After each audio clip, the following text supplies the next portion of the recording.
तो शर्मा जी, सबसे पहला प्रश्न जो जहन में उठ रहा है, शायद हमारे दर्शकों के जहन में भी होगा कि आखिर ये ज्योतिष है क्या, ज्योतिष विज्ञान क्या है?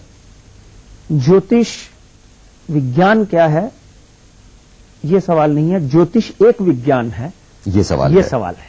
यानी सवाल बिल्कुल उल्टा हो गया। जी हाँ जी। ये एक ऐसा विज्ञान है जिसमें 9 ग्रह और 12 राशियां होती हैं। हमारे उपनिषदों का एक नाम मात्र श्लोक है, यते पिंडे तते ब्रह्मंडे। हमारे मनीषियों ने और हमारे ज्योतिष शास्त्रियों ने जी ब्रह्मांड में घूमने वाले ग्रहों का जब अध्ययन किया तो वो अध्ययन के हेतु उन्होंने इस ज्ञान को नाम दिया ज्योतिष। अच्छा। अभी इसी से पनपी हुई सांख्य ज्योतिष है। मैंने अभी अपने चित्रपट के ऊपर अभी मैंने पढ़ा कि सांख्य ज्योतिष, अंक विद्या, न्यूमरोलॉजी जी, 9 ग्रह 12 राशियां, और सांख्य ज्योतिष में यानी न्यूमरोलॉजी में 1 to 9 नंबर्स जी, इसको बोलते हैं न्यूमरोलॉजी। अच्छा शर्मा जी, वैसे माना जाता है कि 9 ग्रह और 12 राशियां हैं, लेकिन इसमें आपने एक नई खोज की है जी। तो आप वो बताएंगे कि ये 48 पीरियड्स का यानी 48 पीरियड्स की जो आपकी एक खोज है, ये खोज क्या है? ऐसा है कि 9 ग्रह और 12 राशियां आज तक हमारे वैज्ञानिक ज्योतिष शास्त्री इसका अध्ययन करते आए हैं और इसके बारे में लोगों को बताते आए हैं। इसका अध्ययन और गहनता से करने की मेरी जो रुचि थी जी, उसकी वजह से मैंने अपने उपनिषद पढ़े और संस्कृत का अध्ययन किया। तो मैंने ये अध्ययन किया कि जब हम एक पर्टिकुलर राशि की बात करते हैं जी, तो उस राशि में मिलने वाले 100 व्यक्ति, उनके जीवन की घटनाएं जी, और उनके साथ घटित होने वाले दिन, घंटे, मिनट अलग अलग होते हैं।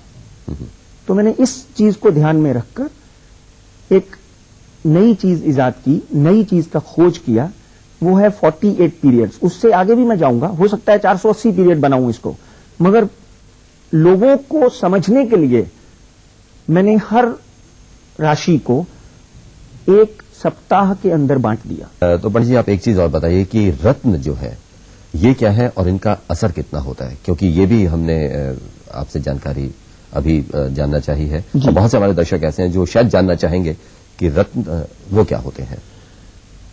ऐसा है प्रदीप जी कि यहां तक रत्नों का सवाल है जी, वो ज्योतिष विज्ञान के साथ एक जुड़ा हुआ प्रश्न है।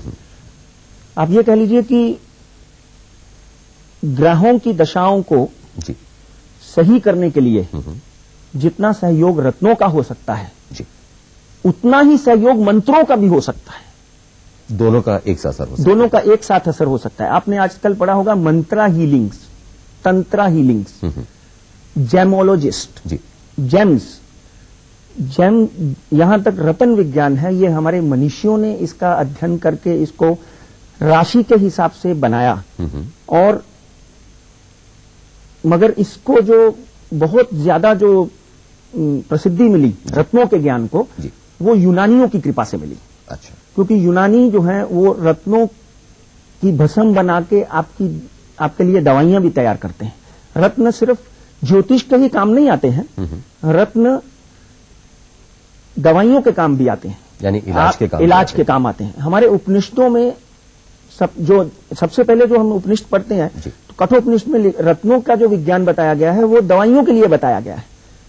मान लो आपकी आंखों में कुछ प्रॉब्लम है तो आप मोती की भस्म बनाकर, खरड़ में मोती की भस्म बनाकर अपनी एक आंख में इधर और एक आंख में इधर रोज सुबह और रात को लगाइए तो आपको जिंदगी भर आंखों की तकलीफ नहीं होगी।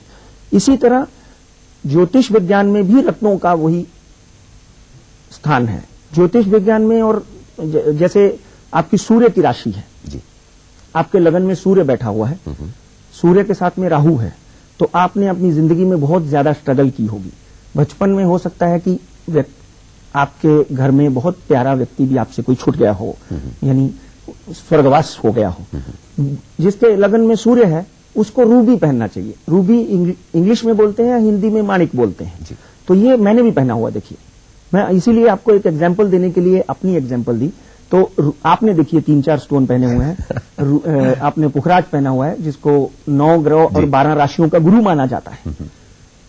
तो रत्नों का बहुत ज्यादा योगदान है ज्योतिष में, और इनके प्रभाव जो है आपके बुरे ग्रहों को सही करने के लिए बहुत ही